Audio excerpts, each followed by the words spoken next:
Yeah, so I think the main thing that our study showed is that women, who are maybe concerned about the risk of breast cancer because, uh, hormone replacement therapy or menopausal treatments, they've gotten such a bad rap over the past 10 or 15 years.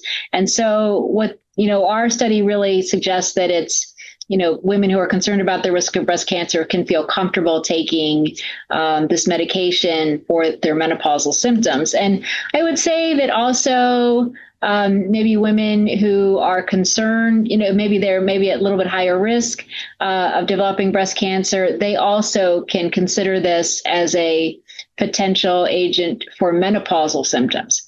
We can't really say too much about its role in prevention at this time. As I mentioned before, this is a phase 2 study, a relatively small number of patients. The next step really would be to conduct a larger phase 3 study to actually test it, in the prevention setting. That either for, in high risk women or in women with DCIS. So that would have to be the next step before we could consider it, along the same lines of what we have for, along the same data that we have for tamoxifen and aromatase inhibitors. But again,